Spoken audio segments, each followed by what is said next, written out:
अस्सलाम वालेकुम। इकरा एकेडमी के प्लेटफॉर्म से मैं नैयर रांझा आपसे मुखातिब हूँ। आज हम जिस मौजू के ऊपर वो बात करेंगे वो हैं बलूचिस्तान के राइजिंग प्रॉब्लम्स जो हैं उनके ऊपर बात करेंगे। जैसा कि आप जानते हैं कि बलूचिस्तान जो है वो पाकिस्तान का रकबे के लिहाज से सबसे बड़ा सूबा है, जो कि 43.6% जो है ऑफ पाकिस्तान टोटल लैंड के ऊपर जो है वो कंसिस्ट करता है, और जिसकी पॉपुलेशन जो है वो ऑलमोस्ट 15 मिलियंस के ऊपर है। और उसके साथ ही जो बलूचिस्तान का जो लैंडस्केप है उसमें माउंटेन्स जो हैं वो भी आते हैं। उसके अलावा वहाँ के कोस्टल लाइंस जो हैं वो भी हैं, और जो माउंटेन्स हैं वो के मिनरल रिच हैं। वहाँ पे गोल्ड, जिप्सम, कॉपर के जो हैं वो ज़खायर जो हैं वो पाए जाते हैं। इन तमाम चीज़ों के बावजूद भी बलूचिस्तान का जो इंफ्रास्ट्रक्चर डेवलपमेंट है वो काफ़ी कमज़ोर है, और वहाँ जो है लेस डेवलप उसको जो है वो कंसिडर किया जाता है। उसके साथ साथ जो बलूचिस्तान के जो मसाइल हैं उनको एक सियासी मसाइल जो हैं वो कंसिडर किया जाता है, और बलूचिस्तान को काफ़ी ज़्यादा मिसअंडरस्टूड जो है वो भी किया जाता है। तो इन जो कंसेप्ट्स हैं जो कि काफ़ी मिसअंडरस्टूड हैं उनके ऊपर बात करने के लिए हमारे साथ political science department university of Sargodha से कुछ मेहमान जो हैं वो मौजूद हैं, जिनमें से जो कि बलूचिस्तान से बेसिकली बिलोंग करते हैं, जिनमें से जान बलोच साहब खुजदार से और एजाज़ काकड़ साहब जो हैं वो पशीन से हैं। सो मैं आप दोनों को खुश आमदीद कहता हूँ। Thank you sir. अच्छा जी, हम बात करते हैं बलूचिस्तान के ऊपर। तो सबसे पहले जैसा कि एजाज़ आप जानते हैं कि आप बलूचिस्तान जो है वो डिफरेंट लैंडस्केप्स हैं। वहाँ के ऊपर पश्तून बेल्ट भी है, बलोच बेल्ट भी है, मकरान डिवीजन जो है वो भी बलूचिस्तान में जो है बलोच लोगों के ऊपर है।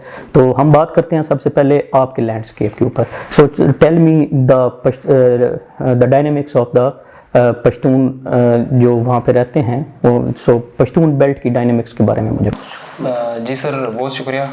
सबसे पहले तो आपने बहुत अच्छे से डिफ़ाइन किया बलूचिस्तान को। मैं इसको दो लेंस से इसको लेके चलूँगा। एक बलूचिस्तान एक कंप्लीट प्रोविंस, जिस तरह आपने बता दिया कि 44% हमारी एरिया बनता है। सबसे पहले तो मैं ज्योग्राफी की बात करूँगा। Being as a student of the political science, सबसे पहले जो चीज़ समझने को होती है वो आपकी ज्योग्राफी होती है। सो बलूचिस्तान की जो ज्योग्राफी है वो दो बड़े बेल्ट में डिवाइडेड है, Pashtun belt and the Baloch belt. जो पश्तून बेल्ट है और बलोच बेल्ट है ये हिस्टोरिकली सेग्रीगेटेड है, ये मिक्स कभी नहीं होती। ये इस तरह की नहीं है कि सिंध जिस तरह से आबाद हुआ है, जहाँ पे माइग्रेशन हुई है, this are not migrated lands. ये पहले से तयशुदा है और ये लोग यहाँ से 300 साल से 200 साल से यहाँ पे रह रहे हैं। सो सेग्रीगेटेड यहाँ पे अपना एक बलोच बेल्ट डेवलप हुआ है टाइम के साथ, और इसी तरह हमारे पास एक पश्तून बेल्ट डेवलप हुआ है। उसके बाद हम इसके आगे अगर लेके चलते हैं तो उसमें हमारे पास 6 हमारे पास डिविजन्स आती है। 3 डिवीजन में जो क्विटा डिवीजन है, लोलाई डिवीजन है स्पेसिफिकली, और जो हमारे पास जो डिवीजन बनता है, सो ये हमारे पास आते हैं पश्तून बेल्ट के एरियाज।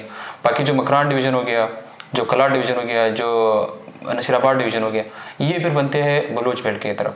उससे आगे मैं इथनिसिटीज़ की बात करूँगा। बलूचिस्तान में 2 मेजर इथनिसिटीज़ आबाद है, बलोच एंड पश्तून्स। उसके अलावा जो माइनॉरिटीज़ हमारे पास आबाद है उसमें हज़ारास आते हैं, जो कि मेन क्वेटा सिटी में आपको मिलेंगे।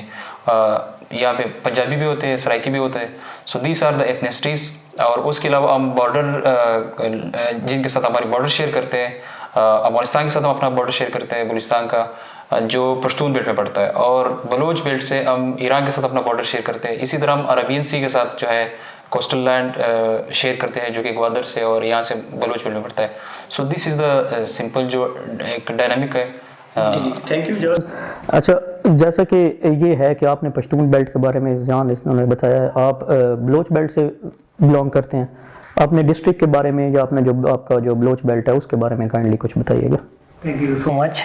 सबसे पहले मैं डिस्ट्रिक्ट खुजार से मेरा ताल्लुक़ है, और डिस्ट्रिक्ट खुजार के हवाले से मैं आपको कुछ बताता चलूँ तो डिस्ट्रिक्ट खुजार बलूचिस्तान का दूसरा सबसे बड़ा जो शहर है वो माना जाता है पॉपुलेशन के एरिया से, और उसका अगर एरिया देखें तो वो भी डिस्ट्रिक्ट का तीसरा आता है।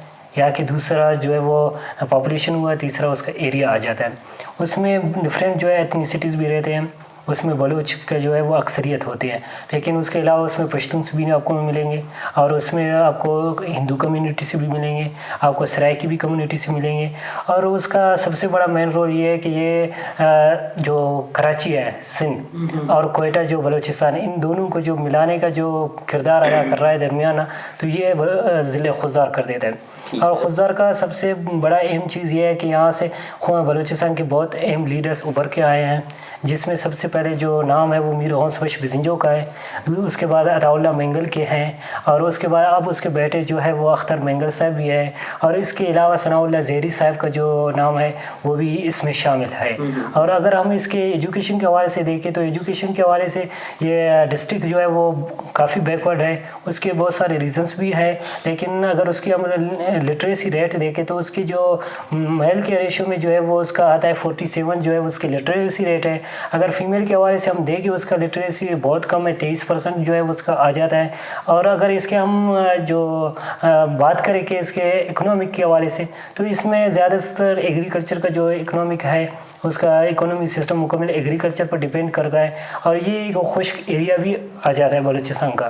तो ये मैं उस डिस्ट्रिक्ट से मेरा ताल्लुक। अच्छा इजाज़, जैसा कि हमने पहले बात की है, बलूचिस्तान जो है वो मिनरल रिच कंट्री जो है वो प्रोविंस है, लेकिन इसके बावजूद भी जो बलूचिस्तान है वो डेवलपमेंट में काफ़ी पीछे है। अब उसमें बलूचिस्तान के इंफ्रास्ट्रक्चर डेवलपमेंट के ऊपर अगर हम बात करें तो वहाँ पे स्कूल्स की बहुत कमी है, हॉस्पिटल्स की कमी है। बलूचिस्तान के काफ़ी लोगों को इलाज करवाने के लिए जो है या कराची शिफ्ट करना पड़ता है या फिर सादकाबाद या पंजाब के दूसरे शहरों में आना पड़ता है। तो बाकी रोड्स का अगर हम बात करें तो वो भी कोई इतना प्रॉपरली डेवलप जो है वो नहीं है। तो आपको क्या लगता है कि इंफ्रास्ट्रक्चर के जो मसाइल हैं वो उनकी रीजंस क्या हैं और वो कैसे हल हो सकते हैं? बहुत शुक्रिया सर।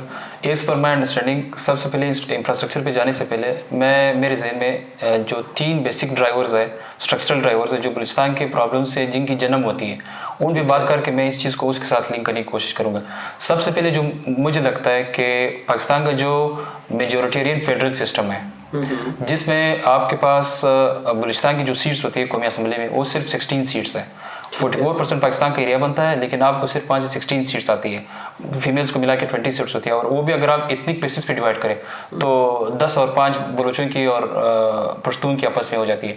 अगर आप इसी हिसाब से पाकिस्तान के दूसरे प्रोविंसेस में आ जाओ, आप पंजाब आ जाओ, पंजाब लाहौर की सीट्स अकेले बलूचिस्तान से ज़्यादा है। उसके अलावा अगर हम इसको वज़न कर भी लेते हैं तो मतलब ऑलमोस्ट गुजरानवाला के करीब हमारी सीट्स बनती है, जो गुजरानवाला एक सिटी है। अब यहाँ पे मतलब ये सिस्टम हमें इंसेंटिवाइज़ नहीं करता, किसी पॉलिटिशियन को वो इंसेंटिवाइज़ नहीं करता कि आप बलूचिस्तान में इन्वेस्ट कर ले, क्योंकि वहाँ से आपको सिर्फ 16 सीट्स आ रही है और उसी छोटे से गुजरानवाले से आपको बलूचिस्तान के इक्वल की सीट्स आती है। तो सबसे पहले तो मुझे ये लगता है कि ये जो मेजोरिटेरियन फेडरल सिस्टम है पाकिस्तान का, ये सबसे पहला इशू है। उसमें इतनी का प्राइम मिनिस्टर का उसका इतना मुझे नहीं लगता कि इतना ताल्लुक है, वो चाहे पंजाबी हो, बलोच हो, जो भी हो, लेकिन ये सिस्टम आपको नहीं छोड़ता, क्योंकि पॉलिटिशियंस रैशनल एक्टर्स होते हैं, वो वहाँ पे काम करेंगे जहाँ से उसको पॉलिटिकल सपोर्ट मिलेगी। सेकेंडली मैं बात करूँगा कि जो मिलिट्री लेड अथॉरिटेरियन सिस्टम है, जब भी बलूचिस्तान में जो भी गवर्नमेंट बनी है, जितनी भी वहाँ पे सियासी जमात आई है, चाहे 1947 से आप देख लो, या तो वो आई है स्टेट सरदार अलायंस की एक गवर्नमेंट बनी है, या फिर वो हमेशा वो गवर्नमेंट बनी है जो मिलिट्री के या मतलब हम जो नॉन डेमोक्रेटिक फोर्सेस है उनके शुमार से या उनके हिसाब से जो अच्छी लगी उनको उन लोगों ने वहाँ पे इंस्टॉल की, जो एक असल में पॉलिटिकल रिप्रेजेंटेटिव्स नहीं होते, जो कि एक मुस्तैदी सियासतदान होते हैं और वहाँ पे इंस्टॉल किए जाते हैं, और वो अपने पर्सनल बेनिफिट्स के लिए उनको पता होता है कि मैंने सेकेंड टाइम नहीं आना, तो वो अपने पर्सनल बेनिफिट्स के लिए इस चीज़ को करते हैं। इसीलिए बलूचिस्तान तब से 78 से पीछे चला गया।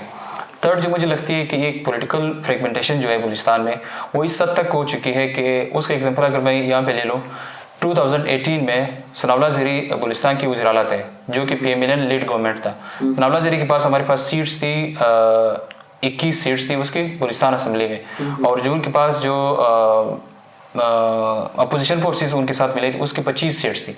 तो सनाउल्लाह ज़ेहरी को अपने नॉन कॉन्फिडेंस मोशन बचाने के लिए उसको 33 सीट्स चाहिए थी बलूचिस्तान असम्बली में, लेकिन सनाउल्लाह ज़ेहरी अपने गवर्नमेंट के होते हुए भी 24 सीट्स उसने अपोजिशन ने इसको रिकॉग्नाइज करवाई थी कि हम बचाएंगे और आप सिर्फ अपने 9 रिप्रेजेंटेटिव्स को संभाल लो, 21 में से 9 को संभाल लो। सनाउल्लाह ज़ेहरी अपने गवर्नमेंट के होते हुए भी इस चीज़ को न संभाल सका। सो मतलब वहाँ पे एक इतनी हद तक पॉलिटिकल फ्रेगमेंटेशन है। जब ये सारी चीज़ें होगी तो फिर जाहिर सी बात है उसका रिजल्ट किस पे निकलेगा, इंफ्रास्ट्रक्चर पे निकलेगा, ना आपकी एजुकेशन डेवलप होगी, ना आपका हेल्थ डेवलप करवाएगा।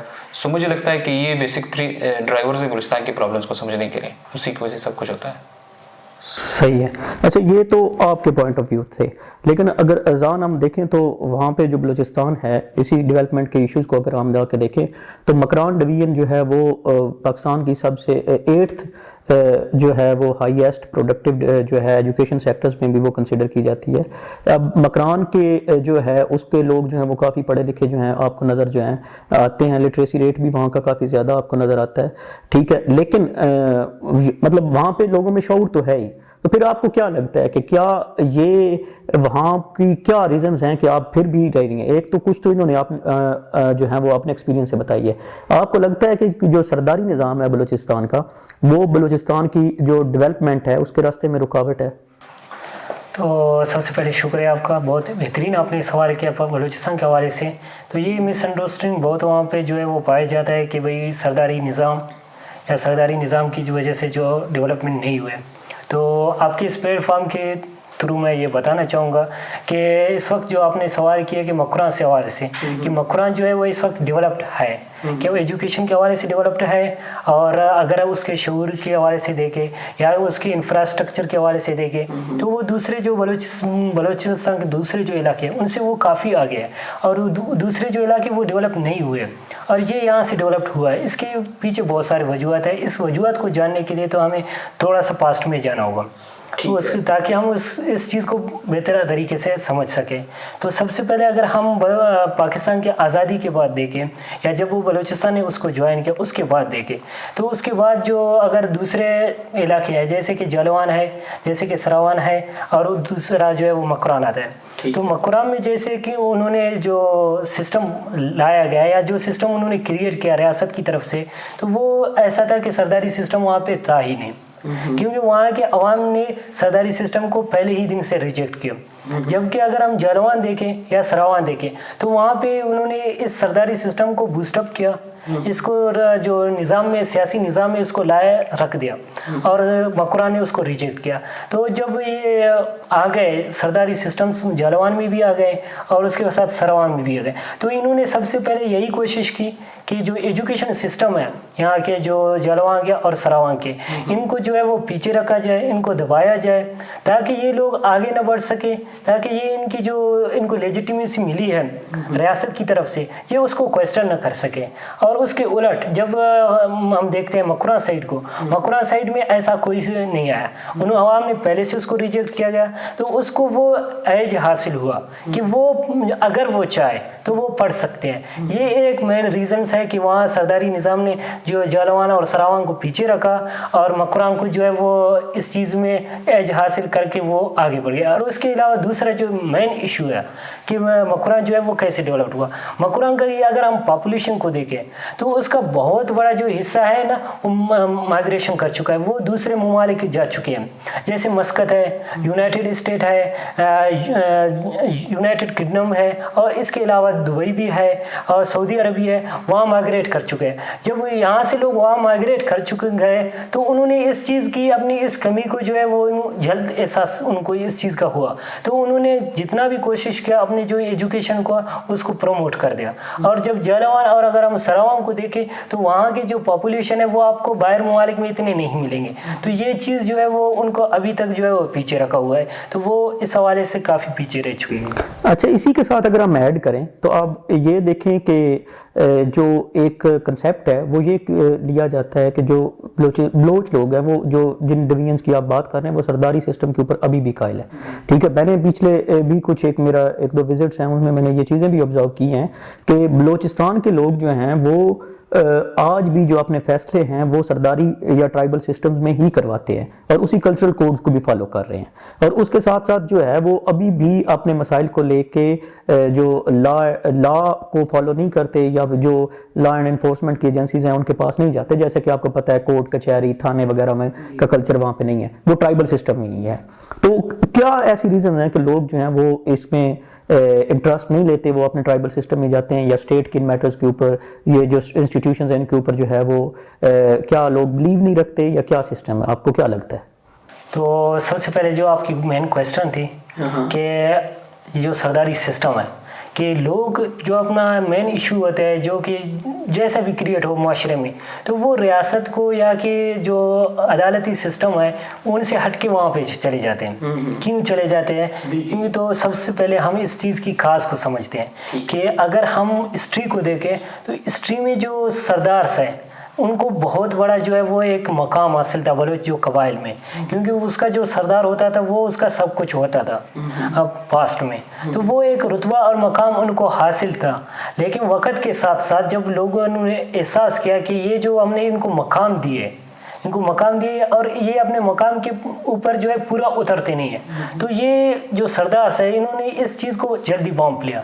तो उन्होंने कहा कि अगर आवाम में जो है वो ये एहसास बेदार हो रहा है कि हम जो है उनकी उम्मीदों पर अब पूरा नहीं उतर रहे, क्योंकि वक़्त के साथ तब्दीली आते रहते हैं, तो अगर जब ये चीज़ें उनको सरदारों को एहसास हुआ तो सरदारों ने अपना जो है फोकस हवाम से हट के, बलोच कबाइल से हट के उन्होंने रियासत पर जो है वो रख दिया कि अगर हमें रियासत की तरफ से कोई लेजिटिमेसी रहेगी तो हम अपना जो एक पावर है वो अपने पास रख सकेंगे। तो उन्होंने यही कर दिया और रियासत ने इस तरफ से उसको सपोर्ट बिल्कुल कर दिया इस चीज़ को। अब भी अगर हम देखें बलोचिस्तान की करंट सिचुएशन पर, जो आपने कहा कि बलोच जो है वो अब भी इन पर बिलीव क्यों रखते हैं, उनके पास क्यों नहीं जाते हैं, क्यों रियासत के जो निज़ाम है जैसे कि अदालत वगैरह सिस्टम है वहाँ पे क्यों नहीं जाते, तो इसके रीजंस दो अहम रीजंस हैं। सबसे पहले कि आप खुद को आपको मालूम है कि रियासत में जो है वो अदालती सिस्टम है वो कितना नाकिस है, वो क्यों फैसला नहीं कर पाता है। एक फैसला को करने के लिए उसको सदियां लग जाते हैं, और अगर कोई बलोच अगर कोई सरदार के पास जाता है तो वो फैसला मैक्सिमम आपको 6 या 7 महीने के अंदर वो सॉल्व होता रहेगा। और दूसरा सबसे अहम जो रीजंस है, अगर हम इस वक्त देखें कि पॉलिटिकली तौर पर जो आवाम ने इस वक्त सरदारों को बिल्कुल रिजेक्ट किया हुआ है कि अगर वो सरदार अगर इलेक्शंस में खड़े होते हैं तो उनको मुश्किल कुछ ही वोट मिलेंगे, लेकिन रियासत की तरफ से या नॉन डेमोक्रेटिक जो फोर्सेस हैं उनकी तरफ से इनको जो है वो मुकम्मल सपोर्ट हासिल है, तो वो उस मकाम पर पहुंचे। और इसके अलावा मेन इशू इसमें एक आ जाता है कि अगर सरदारी जो है उस वक्त सरदार को इस तरह एज हासिल हुआ है तो उसने अपना एक फोर्स बना के रखा हुआ है कि बलूचिस्तान में हर सरदार का एक जो इलीगल एक फोर्स होता है। अगर कोई मैं लेकर दो जो कबीलों में कोई मसाइल होता है, दो जो मुखालिफ होते हैं, अगर एक बढ़ के जाता है मतलब सरदार के पास जाता है कि मेरा ये मसला है तो आप इस मसले को हल करें, दूसरा बशर्ते कि राजी ना हो कि आप जो है वो सरदार के पास जाए, तो वो जो सरदार है वो उस मसले को लेगा और वो जो उसको एक इलीगल एक उसके पास फोर्स है तो वो अपना फोर्स जो है वो इस्तेमाल करेगा क्योंकि उस दूसरे कबीले के खिलाफ। अब वो दूसरा कबीला अपने आप को बचाने के लिए वह मुश्किलों से उसके पास जाना होगा ताकि वो उसको मजबूर कर सके, ताकि वो अपना जो उसका फैसला है ना कि वो फैसला एक मेरिट की बुनियाद पर हो। तो वो इस फोर्स को, इलीगल फोर्स को जो है वो नॉन डेमोक्रेटिक फोर्सेस की तरफ से जो है वो बिल्कुल सपोर्ट हासिल है, तो इस डर की वजह से वो वहाँ जाते हैं। अच्छा ठीक है, थैंक यू। अच्छा इजाज़, अगर हम बात करें जो आपके पश्तून बेल्ट के ऊपर बात करें तो एक काफ़ी बलूचिस्तान का हिस्सा जो है वो पश्तून बेल्ट के ऊपर जो है वो मुश्तमिल है, तो जो कि एडजेसेंट है KPK के साथ भी। तो आप अपने जो पश्तून बलूचिस्तान में रहते हैं, ठीक है, उसको आप कैसे देखते हैं एज अ कंपैरिजन जो पश्तून्स हैं वो KPK में? क्या अपॉर्चुनिटीज़ के लिहाज से, एजुकेशनल बैकग्राउंड्स के लिहाज से आप इन चीज़ों को दोनों को अगर कंपेयर करें तो कैसे कंपेयर करते हैं? सर सबसे पहली बात तो है कि जो खैबर पख्तूनख्वा का हिस्सा है पेशावर, मेन इनका पेशावर है। पेशावर 1803 में अलग होता है अफगानिस्तान से और उसके 60 साल बाद हमारे पास बलूचिस्तान अलग होता है ब्रिटिश से, फिर उसके बाद ब्रिटिश में ऐड हो जाता है। तो उनकी जो हिस्ट्री है सबसे पहले वो हमसे बहुत पुरानी है। दूसरी बात है उनके पास जिस तरह हम बलूचिस्तान में रहते हैं एक बलूच के नाम के नीचे हम रहते हैं जो पश्तून समझते हैं अपने आप को, ठीक है, न तो हमें वहाँ पे पॉलिटिकल रिप्रेजेंटेशन बलूचिस्तान में इतनी मिलती है और न फिर उसके बाद हमें सेंट्रल में भी मिलती है। बलूचिस्तान में भी हमें नॉमिनेटेड मिलती है, आपका पश्तून जो है वज़ीर-ए-आला नहीं आ सकता अकॉर्डिंग टू देयर, तो गवर्नर ही हमारा होता है। सो उसके अलावा भी हमें जो KPK का रिप्रेजेंटेशन है उनकी एक अपनी कंप्लीट असम्बली है, उनके एक प्योर रिप्रेजेंटेशन है पश्तून रिप्रेजेंटेशन। उनके अलावा फेडरल का जो फेडरल जहाँ पे खर्च करता है उसके इंसेंटिव ज़्यादा है KPK में खर्च करने की बजाय बलूचिस्तान के खर्च करने के। दूसरी बात ये होगी, तीसरी बात ये है कि इकोनॉमिक इंटीग्रेशन उनकी स्टेट के साथ बहुत ज़्यादा है। अब मैं पेशावर वैली की अगर बात कर लूँ, पेशावर वैली में जो पश्तून नेशनलिस्ट मूवमेंट्स है वो क्यों कमज़ोर है? वो इसलिए कमज़ोर है, वहाँ पे जो मंजूर पश्तीन है PTM वहाँ पे इंकरेज नहीं हो रही, वो बूस्ट अप नहीं हो रही, क्योंकि पश्तूनों का, पेशावर के जो पश्तून है उनकी integration, economic integration, political integration state के साथ इतनी ज़्यादा है। पंजाब के बाद दूसरे नंबर पे उनकी ज़्यादा इंटीग्रेशन है। तो इसलिए जब आपकी इंटीग्रेशन किसी चीज़ का स्टेट के साथ ज़्यादा होती है तो फिर आप उससे सेटिस्फाइड होते हो। उनके लोग ज़्यादा सेटिस्फाइड है, बजाय कि जो हमारी रियाज की बात करें। तो हमारी रियाज में एक तो इकोनॉमिक इंटीग्रेशन हमारी नहीं है स्टेट के साथ इतनी, उसके बाद हमें सही से पॉलिटिकल रिप्रेजेंटेशन नहीं मिली। तीसरी बात यह है कि हमारी जो हिस्ट्री है, हमारी हिस्ट्री इतनी पुरानी नहीं है जिनकी उनकी हिस्ट्री है। सो दैट्स वाई हम एजुकेशन में भी और इन चीज़ों में भी थोड़े उनसे जो है कम रहे हैं हिस्टोरिकली। अच्छा इजाज़, जैसा कि हम सरदारी निज़ाम के ऊपर बात कर रहे थे कि बलूचिस्तान बेल्ट में सरदारी निज़ाम तो काफ़ी ज़्यादा पॉपुलर है और वहाँ पे फॉलो भी किया जाता है, लेकिन क्या पश्तून बेल्ट में सरदारी निज़ाम को लेके आपके क्या व्यूज़ है? वहाँ पे है या नहीं है? अगर नहीं है तो क्यों नहीं है? सर सबसे बहुत अच्छे से एक्सप्लेन हो चुका है ये चीज़। मैं सिर्फ थोड़ी सी जो मिसअंडरस्टैंडिंग है उसको क्लियर करने की कोशिश करूँगा। सबसे पहली बात तो ये कि जो पश्तून है वो नॉर्थर्न बेल्ट में रहते हैं बलूचिस्तान के। ठीक है। नॉर्थर्न बेल्ट में कोई भी सरदारी निज़ाम नहीं है with the exception of district Duki. District Duki वाहिद ऐसा डिस्ट्रिक्ट है पश्तून बेल्ट में जहाँ पे थोड़ा सा सरदारी निज़ाम है। उसके अलावा जो 15 डिस्ट्रिक्ट है पश्तून के उसमें कोई भी सरदारी निज़ाम नहीं है। उसके अलावा बलोच साइड में भी हम बात करूँगा, सॉउथर्न साइड पे कोई भी सरदारी निज़ाम नहीं है जिसमें मकरान बेल्ट आता है। उसके अलावा जो कलात डिवीजन है, कलात के सेंट्रल डिवीजन में कोई भी सरदारी निज़ाम नहीं है। ठीक है। सराबाद डिवीजन में और जो एक और डिवीजन है उसमें सरदारी निज़ाम का कॉन्सेप्ट है। सरदारी निज़ाम सर टाइम के साथ इवॉल्व किस तरह हुआ है। सरदारी निज़ाम जब ब्रिटिश से पहले हुआ करता था so it was a legitimate institution और इसलिए लोगों को बड़ी बेनिफिट्स होते थे। सोशली एक काम करते थे, लोगों की बेनिफिट्स के लिए काम करते थे। लेकिन जब यहाँ पे 1830 के बाद जो है हमारे पास जो फॉरवर्ड स्कूल ऑफ थॉट के साथ जब ब्रिटिश यहाँ पे आए तो उन लोगों ने यहाँ पे क्या किया, सबसे पहले सरदारी निज़ाम को संडेमन सिस्टम के थ्रू इसको डिस्टर्ब किया। इन लोगों ने क्या किया, सबसे पहले जो सरदार होते थे वो हमारे पास लेजिटिमेट होते थे सोसाइटी के, उनके पास पावर भी होती थी और स्टेटस भी होती थी। लेकिन इन लोगों ने आके वो डिपेंडेंट होते थे लोगों पे, इकोनॉमिकली वो डिपेंडेंट होते थे लोगों पे। तो ब्रिटिश ने आके इस चीज को डिस्टर्ब किया। किस तरीके से, उन लोगों ने सबसे पहले इनको वजीफे देने शुरू किए सरदार्स को। जब वजीफे मिलने शुरू हो गए ब्रिटिशर से सरदार्स को तो they become independent from society economically. तो उन लोगों ने सबसे पहले ये चीज़ की। दूसरी बात उन लोगों ने कहा कि आप लेवीज जो है फोर्स अपनी बना सकते हो और जो लॉ इन्फोर्समेंट है उसको आप संभाल लो। तो ये दो चीज़ें करने के बाद सरदारी निज़ाम डिस्टर्ब हुआ। और उसके बाद भी अगर मैं गिन चुन के बता दूं बड़े शॉर्ट उसमें कि बलूचिस्तान में ऑलमोस्ट 40 to 45 सरदार अभी एग्जिस्ट करते हैं। ठीक है, उससे ज़्यादा कोई भी नहीं है। लेकिन वो भी जब ब्रिटिश यहाँ से चले भी गए तो एक गलती हमारे से ये होगी कि जो पोस्ट कॉलोनियल स्टेट था जो पाकिस्तान बन गया उसने भी इसी पॉलिसी को कंटिन्यू रखा। ठीक है, तभी जो साउथर्न साइड और नॉर्दर्न साइड ये तो बचे रहे एजुकेशन की वजह से या जो भी कहो, लेकिन ये जो सेट्स आए हैं सरदारी निज़ाम के उसकी वजह से वो भी हमारे पोस्ट कॉलोनियल कंटिन्यूएशन के बाद जब सरदार और स्टेट अलायंस बना तो उस वजह से कंटिन्यू हुआ। बाकी जो at the end Pashtun belt में विद एक्सेप्शन ऑफ कोई भी सरदारी निज़ाम नहीं है। ठीक है, अच्छा शुक्रिया। अच्छा जान ये बताओ ज़रा कि जो है अभी आपको पता है कि पाकिस्तान जो है वो पिछले कुछ अर्सा से 10 साल हो गए हैं, अगर हम देखें तो CPEC के थ्रू जो है वो ऑपरेट कर रहा है। तो CPEC जो है वो पाकिस्तान में जो है वो लॉन्च किया गया था और जो कि जिसका मेन पार्ट जो है वो बलूचिस्तान से होके जाना था और उसमें से बलूचिस्तान की गवादर पोर्ट जो है वो भी डेवलप इस लिहाज से की गई। तो क्या CPEC के किस हद तक इम्पैक्ट जो हैं वो आए हैं? क्या कोई डेवलपमेंट के ऊपर इम्पैक्ट जो हैं वो बलूचिस्तान या बलोच बेल्ट में आपको नज़र आते हैं? थैंक यू सो मच इस सवाल के लिए।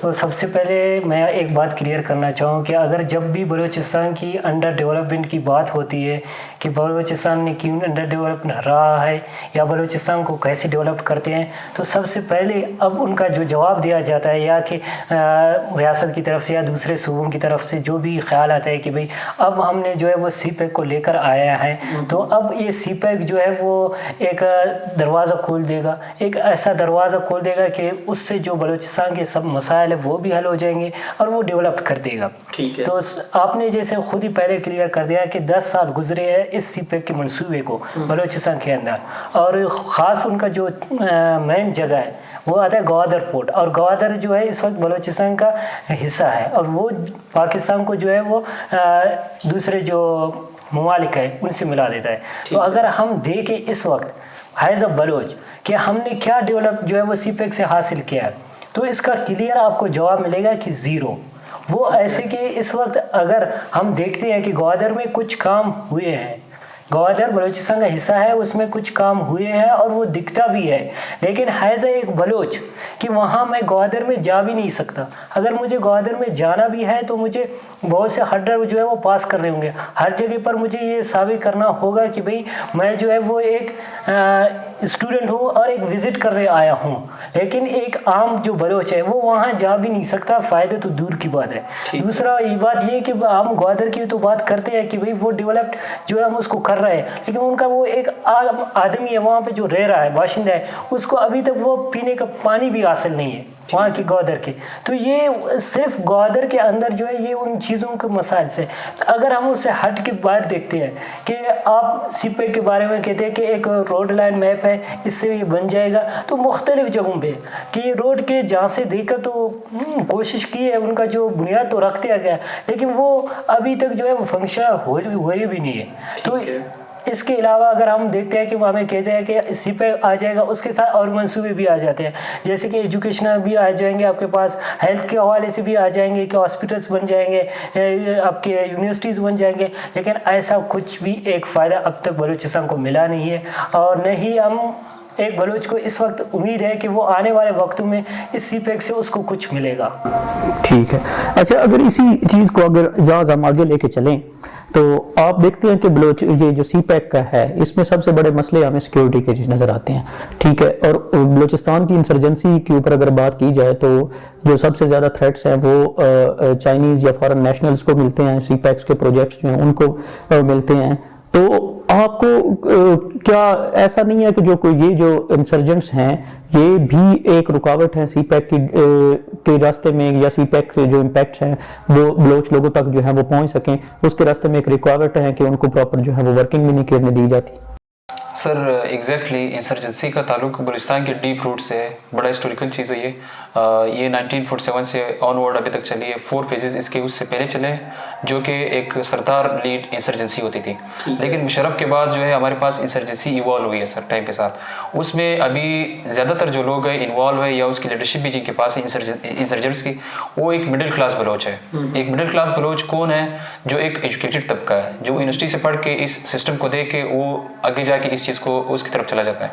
अब वहाँ पे एक ये चीज़ भी नहीं कि इंसर्जेंसी, वहाँ पे 2 टाइप्स की इंसर्जेंसी चल रही है बलूचिस्तान में इस टाइम, एक एथनिक बेसिस पे एथनिक इंसर्जेंसी और एक हमारे पास रिलीजियस इंसर्जेंसी होती है। ठीक है। एथनिक भी बलोच के साइड पे दोनों चल रही है, एथनिक और रिलीजियस दोनों चल रही है। पश्तून बेल्ट में ये हमारे पास रिलीजियस होती है, लेकिन अब हम पश्तून बेल्ट की बलोच बेल्ट की बात करते हैं। वहाँ पे जो अब पहले से जब चली है तो इसके जो ग्रीवेंसेस थी वो तो आपको जेन्युइन हो सकती है, क्योंकि उन लोगों ने जो डिमांड की थी या जो जिस तरह पॉलिटिशियन था 1973 में कॉन्स्टिट्यूशन के बाद, उसने फिर भी बलोचों को डिमांड की थी कि आप इसी नॉन वायलेंस के साथ कंटिन्यू रहे। लेकिन 88 के बाद आके मार्शल के बाद आके ज़ेवला के मार्शल के बाद आके वो बंदा जो कि बाबा पॉलिटिक्स समझा जाता है, जो अख्तर बेंगल और अकबर बुख्ती सारे उसके स्टूडेंट्स थे, वो बंदा इतना अनपॉपुलर हो गया था बलोच यूथ में कि उनको वोट ही नहीं पड़ा।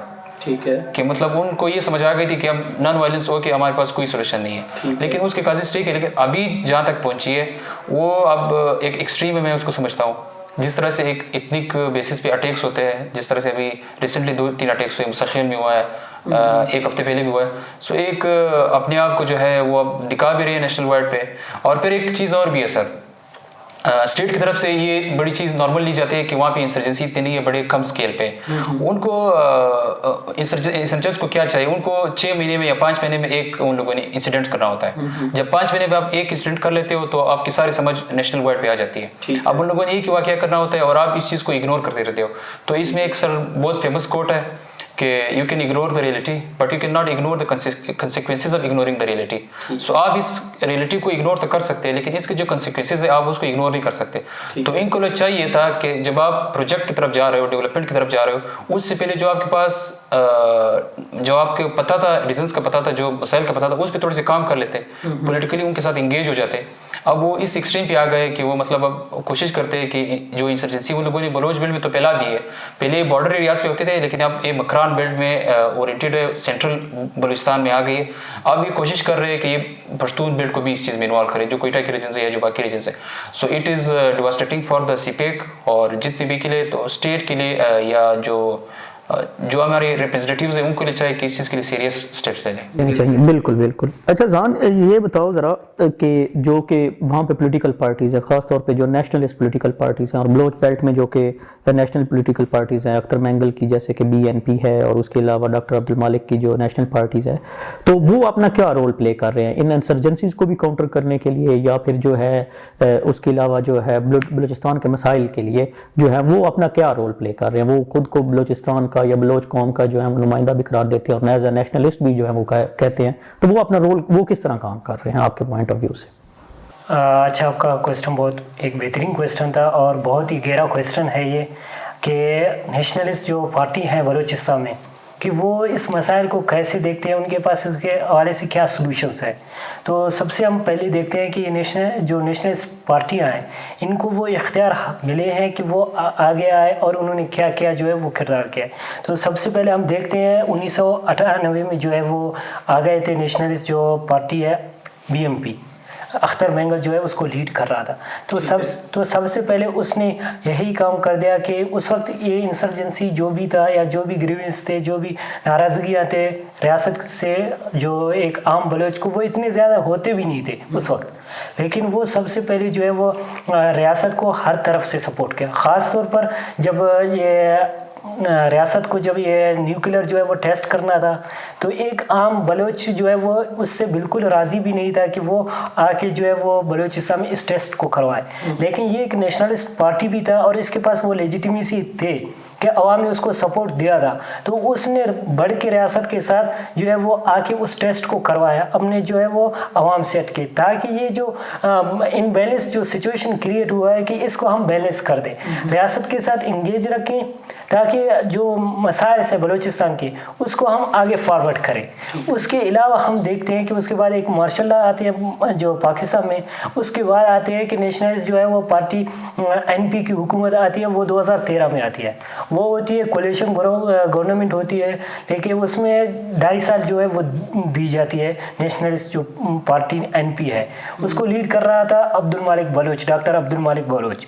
तो उसने सबसे पहले इस मसाइल के हल के लिए उन्होंने कहा कि CPEC को तो उस वक्त स्टार्ट किया हुआ था कि उसने कहा कि अगर CPEC को स्टार्ट किया हुआ है, वो जो मसाइल रहते हैं उससे पहले के, उन्होंने तो इस मसाइल को हल करने के लिए बाकायदा उन्होंने एक सेटअप क्रिएट किया नेगोशिएशन का। जो नाराज़ थे, जो बलोच बाहर मुमालिक में थे, उनके साथ नेगोशिएशन का बाकायदा एक सेटअप तैयार किया। और अब रिपोर्टर तो आज आ गए थे कि भाई ये बातचीत चल रहा है उनके साथ, ताकि हम इस मसले को हल करें। लेकिन एक आम आवाम में इस बात को अब भी ये माना जाता है कि जो ये नेगोशिएशन चल रहे थे वो अपने आखिरी मराहल में आ गए थे, कि वो जो नाराज़ अरकान थे वो मतलब उनको मनाने के आखिरी मराहल पे आ चुके थे। लेकिन यहाँ पे जो है वो रियासत की इंटरफेयर दोबारा हो जाती है कि वो इस हुकूमत को चेंज कर देती है।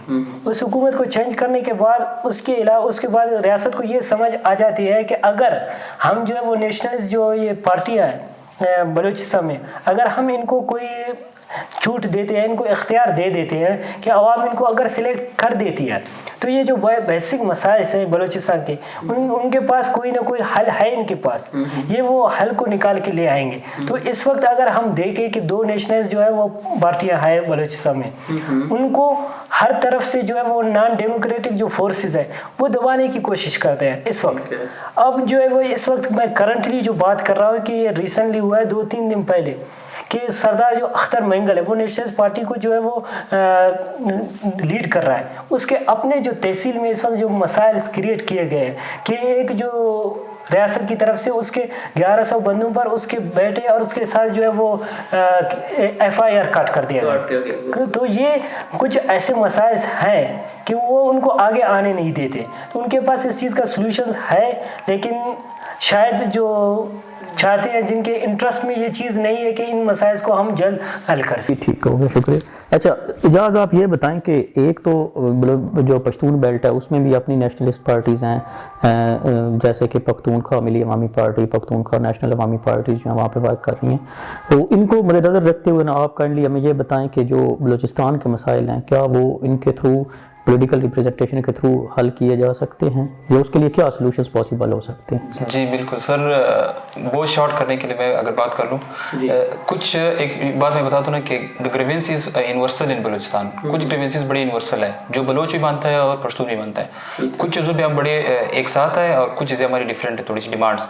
सबसे पहले जो हमारी यूनिवर्सल डिमांड है वो ये है कि बलोच भी ये समझता है और पश्तून भी ये समझता है कि जो फेडरल गवर्नमेंट है उसका बिहेवियर हमारे साथ उस तरह से नहीं है जिस तरह से बाकी सूबों के साथ है। उसका मसला क्या है? उसका इशू ये है कि बलूचिस्तान के जो सेंटिमेंट्स है, जो पश्तून नेशनलिस्ट सेंटिमेंट समझता है कि दुनिया की वाहिद कंट्री है जिसमें एक फेडरेटिंग जो यूनिट है वो बाकी 3 फेडरेटिंग यूनिट से बड़ा है। यानी जो पंजाब का जो फेडरेटिंग यूनिट है वो बाकी तीनों को मिला के बड़ा है। ये दुनिया की एक वाहिद ऐसा मुल्क है जिसमें फेडरेशन इस तरह से डिवाइडेड है। ठीक है। और दूसरी बात है कि जिस चीज़ पे हम यूनाइटेड है कि फेडरल से हमें एक रिप्रेजेंटेटिव गवर्नमेंट कभी भी नहीं मिली है बलूचिस्तान में। सारी इंस्टॉल्ड गवर्नमेंट है, सारी मसनूई क़यादत है, सारे मसनूई सियासतदान यहाँ पे पैदा होते हैं। उनकी एक पूरी नस्ल तैयार की गई है कि वो नेक्स्ट बार फिर भी आएंगे। और अभी यहाँ पे जो डिफ्रेंसिएशन आती है वो ये है कि पश्तून समझते हैं बलूचिस्तान में कि हम एक बलोच के नाम के नीचे जो है अपनी ज़िंदगी कर रहे हैं। हमें बलूचिस्तान असम्बली में भी सही से रिप्रेजेंटेशन नहीं दी जाती। और उसके अलावा चाहे आप सेक्रेटरी की तरफ चले जाओ तो हमारी मतलब जॉब्स में भी और इन चीज़ों में थोड़े से हमारे मतलब पेरिटी का कॉन्सेप्ट देते हैं वो। लेकिन अगर मैं पश्तून बेल्ट की थोड़ी सी बात करूँ कि हम लोग क्यों लाइमलाइट में नहीं आते, मतलब हम क्यों इस मीडिया का हिस्सा नहीं बनते, वो इसलिए क्योंकि एक तो बलोच साइड पर इंसर्जेंसी चल रही होती है, वो हमेशा न्यूज़ का हिस्सा बनते हैं। दूसरी बात है मिलिट्री ऑपरेशन भी हमारे ऊपर बड़े कम हुए हैं, इस वजह से भी यहाँ पे नेशनलिस्ट मूवमेंट्स जो है या नेशनलिस्ट सेंटिमेंट थोड़ा सा वीक है। और तीसरी बात यह है कि जो पश्तून बेल्ट है कंपेरेटिवली बलोच बेल्ट वो ज़्यादा सेटिस्फाइड स्टेट्स है, क्योंकि हमारे भी स्टेट के साथ इकोनॉमिक जो इंटरेस्ट है वो ज़्यादा इंटीग्रेटेड है। बलूचिस्तान का इकोनॉमिक हब क्वेटा है, और क्वेटा की अगर मैं बात करूँ 77% जो बिजनेसेस है वो ऑलमोस्ट पश्तून ही उस चीज़ को डील कर रहे होते हैं। सो उसका एक इम्पैक्ट पड़ता है आपके ऊपर।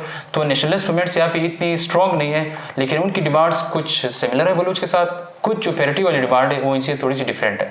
अच्छा, ये आपने हमें टाइम दिया बलूचिस्तान के ऊपर, उनके मसाइल के ऊपर तो हमने काफ़ी बात की है। तो अब आपको क्या लगता है कि बलूचिस्तान के जो भी मसाइल हैं उनके क्या सोल्यूशन हो सकते हैं? जान आप बताइएगा कि आपकी नज़र में क्या हो सकते हैं। बलूचिस्तान की अगर थोड़ी सी मुख्तसर मैं आपको ये चीज़ बताऊँ कि रियासत जब बलूचिस्तान उसके साथ शुमार हो गया तब से जो है वो अब तक ख़ासतौर पर 77 से अब तक जो है वो रियासत ने इस बलूचिस्तान में एक सियासी सिस्टम है उसको उसने डेवलप्ड नहीं किया या उसको डेवलप होने नहीं दिया। तो मैं समझता हूँ कि एज ए एक स्टूडेंट सियासत के मैं ये समझता हूँ कि बलूचिस्तान का जो सॉल्यूशंस है वाहिद कि वहाँ पे आप एक सियासी निज़ाम को डेवलप्ड होने दें या डेवलप्ड अप कर दें।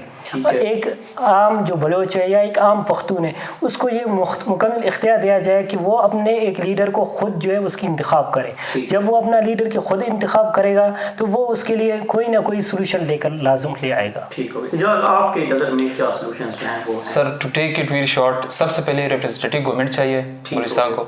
दूसरी बात मिलिट्री सेंट्रिक अप्रोच नहीं चलेगा। मिलिट्री सेंट्रिक अप्रोच जो इंसर्जेंसी की इंटेंसिटी को तो कम कर सकता है लेकिन इसको ख़त्म नहीं कर सकता। उसके लिए आपने पॉलिटिकल इंगेजमेंट करनी होगी। तीसरी बात यह है, उसके बाद आपने जो सेनेट में हमारी रिप्रेजेंटेशन है, सेनेट को आपने इख्तियारात देने हैं नेशनल असम्बली के मुताबिक देने हैं, क्योंकि उसमें हमारी कंप्लीट रिप्रेजेंटेशन है। या फिर आप एक लॉ बनाएं कि जब बलूचिस्तान पे पॉलिसी बनेगी नेशनल असम्बली में तो उसमें बलूचिस्तान के जितने भी रिप्रेजेंटेटिव्स हैं 16 या 20 उनकी 2/3 मेजोरिटी होनी चाहिए, तब बलूचिस्तान के लिए लाज बनेंगे। ठीक हो गया। पॉलिटिकल इंगेजमेंट से जो है ये सारी चीज़ें आगे जा सकती है और I think this are solutions. अच्छा, अब हमें थोड़ा सा ये बताएं कि आप जो हैं सरगोदा यूनिवर्सिटी में आए हैं, 3-3.5 साल हो गए हैं, आप भी यहाँ पे जो है एजुकेशन हासिल कर रहे हैं। तो काफ़ी ग्राउंड रियलिटीज़ के ऊपर ग्रेवियंसेस जो हैं वो पाए जाते हैं मुख्तलिफ कौमों में, पश्तून में, कोलों में जो है वो पंजाबियों को लेके, पंजाबियों में जो है वो बलोचों को लेके, इस तरह के मुख्तलिफ ग्रेवियंसेस जो हैं वो पाए जाते हैं। तो आप 3-3.5 साल हो गए सरगोदा यूनिवर्सिटी में आपको पढ़ते हुए, तो आपने क्या ग्राउंड रियलिटीज़ यहाँ पे ऑब्जर्व की हैं और पंजाबियों को एज अ कौम कैसे पाया है, या आपका एक्सपीरियंस जो है वो यहाँ पे कैसा रहा है? जी जाज़ा।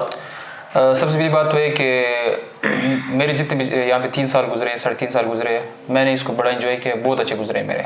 कम्युनिटी पे मैं एक कुछ बंदों की वजह से मैं पूरी कम्युनिटी की बात नहीं करता। अच्छे लोग हर जगह पे होते हैं और बुरे लोग भी हर जगह होते हैं। और यहाँ पे जो सबसे अच्छी चीज़ ये हुई है मेरे साथ कि यहाँ पे जो सिविल एलिट्स अब पंजाबी है, पहले तो कोई भी अंडरस्टैंड नहीं करता था कि बलूचिस्तान में क्या हो रहा है। अब यहाँ पे सबसे अच्छी चीज़ ये हुई कि जो सिविल लीडर्स है पंजाबी के, वो इस चीज़ को अंडरस्टैंड कर रहे हैं कि एक्चुअल में पंजाब में, एक्चुअल में पाकिस्तान में और एक्चुअल में बलूचिस्तान में क्या हो रहा है।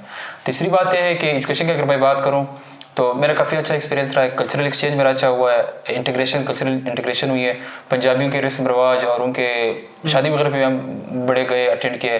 सो मेरा ओवरऑल एक्सपीरियंस यहाँ पे बड़ा अच्छा रहा। जान, आपका कैसा था पंजाबी कौम को लेके, आपका जो तजर्बा रहा है यहाँ पे रहते हुए, वो कैसा था? आपने उन्हें कैसे, मतलब जो नफरतें पाई जाती हैं, क्या वो वाकई ही हैं या वो मिसकंसेप्शंस हैं? आपको क्या लगता है? सरगोदा में आके, ख़ासतौर पर पंजाब में आके मुझे इस वक्त जो है वो 4 साल हो चुके हैं, लेकिन मैं अपना अगर एक्सपीरियंस देखूं, माजी में जाके देखूं और अब इसको कंक्लूड कर दूं, तो वो बहुत अप्स एंड डाउन्स में रह गए हैं एक्सपीरियंस।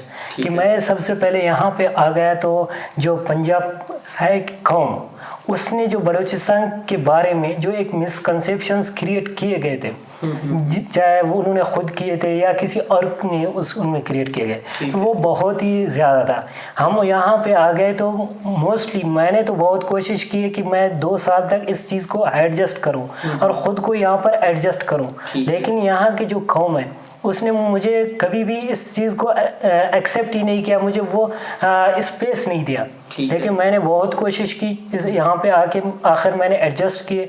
मैंने उनको बताया कि आए आप हमें सुने कि ये जो मिसअंडरस्टैंडिंग क्रिएट किए गए कि ऐसा कुछ नहीं है। तो जब मैंने उनसे बात की, जब मैंने उनको समझने की कोशिश की, तब मुझे एहसास हुआ कि यहाँ पे तो हद से ज़्यादा जो मिसअंडरस्टैंडिंग है। तो हमने जो है वो कम्युनिकेशन के ज़रिए फिर जब हमने उनको हल कर दिया, बहुत हद तक हल करे, तो दरमियान में हमारे एक अच्छा सा बॉन्ड क्रिएट हो गया। इसके अलावा हमने यहाँ पे आके देखा कि एजुकेशन जो है वो कितना तरक्की कर चुका है। इंफ्रास्ट्रक्चर जो सेहत के हवाले से लेकर या बाकी जो रोड वगैरह के लेकर कितना तरक्की कर चुका है। तो हमने इस चीज़ को बहुत अच्छी तरह ऑब्जर्व किया और मैं समझता हूँ कि इन चीज़ों ने अब हमें जो है वो एक ऑप्शन क्रिएट किया गया कि हम जाके अपने जो इलाके में है इन चीज़ों को उस तरह वहाँ पे डेवलप करने की कोशिश करें, उनको ये बताएं कि क्या क्या चीज़ें वहाँ पे है और कहाँ कहाँ यहाँ पे नहीं है और इनको हम कैसे जो है वो वहाँ तक ले जा सकते हैं। तो ओवरऑल मेरा एक्सपीरियंस बहुत ही अच्छा रहा। चलिए, शुक्रिया। अच्छा, यही बात है कि जब तक आपके अंदर से, जब आप कल्चरली एक दूसरे से मिलते जुलते नहीं हैं, ग्राउंड रियलिटीज़ आपको पता नहीं चलती, तो तब तक आपके दरमियान में जो गैप्स हैं वो कवर नहीं होते। तो ये जो प्रोग्राम स्टार्ट किए गए थे जिनके तहत जो है मुख्तलिफ डिफरेंट कल्चर या कम्युनिटीज़ को क्रॉस कल्चरल प्रोग्राम्स के थ्रू जो है मिलने का मौका मिला है, तो इसके थ्रू मुझे उम्मीद है कि आने वाले वक्तों में जो एथनिसिटीज़ को लेके जो एक दूसरे के साथ प्रॉब्लम्स हैं वो भी इनमें कम हो जाएंगे, एक गैप्स जो हैं वो भी कम हो जाएंगे और हम एज अ कौम जो है वो एक बजाय एक एथनिक कन्फ्लिक्ट्स राइज होने के, हम एज अ कौम जो है वो उभर के जो है वो इंशाल्लाह सामने आएंगे। थैंक यू वेरी मच, आपने आप जो है हमें जो है वो टाइम दी है। सो शुक्रिया, अल्लाह हाफिज़। Thank you.